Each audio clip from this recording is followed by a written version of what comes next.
the Watchtower of January 15th, 2008. Keep watching the ministry which you accepted in the Lord.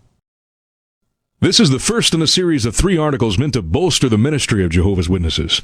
We will focus on paragraphs 5 through 7, discussing the critical need to save lives.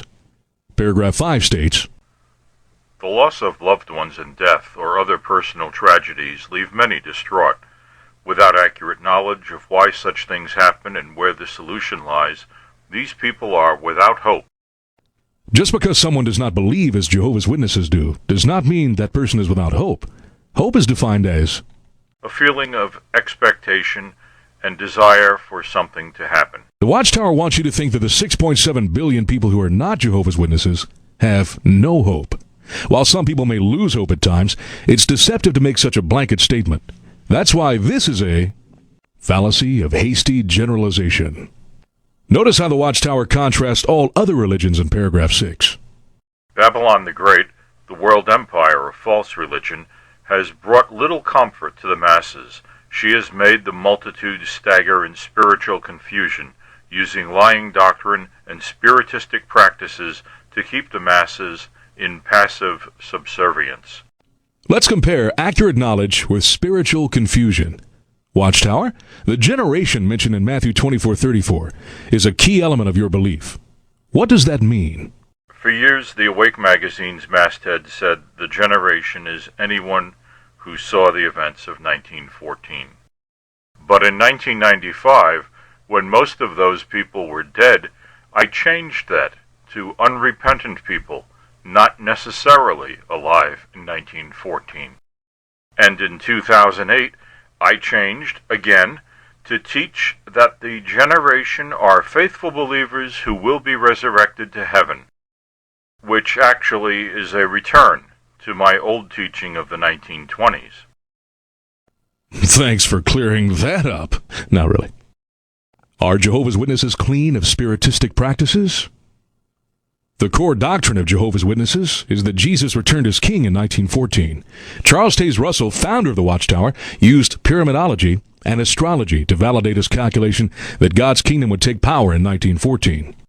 The Great Pyramid of Egypt, standing as a silent and inanimate witness to the Lord, is a messenger, and its testimony speaks with great eloquence concerning the divine plan. When Uranus and Jupiter meet in the humane sign of Aquarius in 1914, the long-promised era will have made a fair start in the work of setting man free to work out his own salvation. This is the memorial to Russell, near his grave in Pittsburgh, Pennsylvania. It's modeled after the Great Pyramid of Giza, engraved with the Masonic symbol of the cross and crown, the all-seeing eye, and the Watchtower Bible and Tract Society. Russell's series, Studies in the Scriptures, were engraved with the winged sun disk of Egyptian worship. What was this symbol doing in a Bible publication? The final indictment of false religion in paragraph 6 was that it used to keep the masses in passive subservience.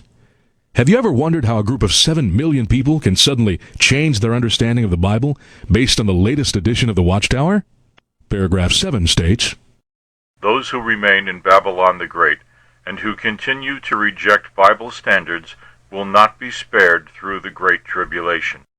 Jehovah's Witnesses must believe what the Watchtower teaches, or Jehovah will execute them. They're taught that all other humans are slated for destruction.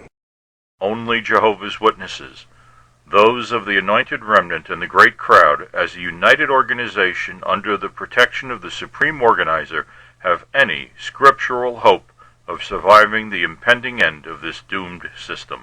This is not only a motivation to recruit, but also instills a fear of leaving the truth. Paragraph 7 warns, Jesus taught that most of mankind are traveling along the broad road that leads to destruction. Some individuals are on that broad road because they have made a deliberate choice to reject what the Bible teaches. Is that what the Bible teaches, or what the Watchtower teaches? Belief in God without an accurate knowledge of the Bible is like a house of cards. A little puff is enough to make it fall. Watchtower Comments is produced by an active member of Jehovah's Witnesses. This video is not authorized or endorsed by the Watchtower Bible and Tract Society.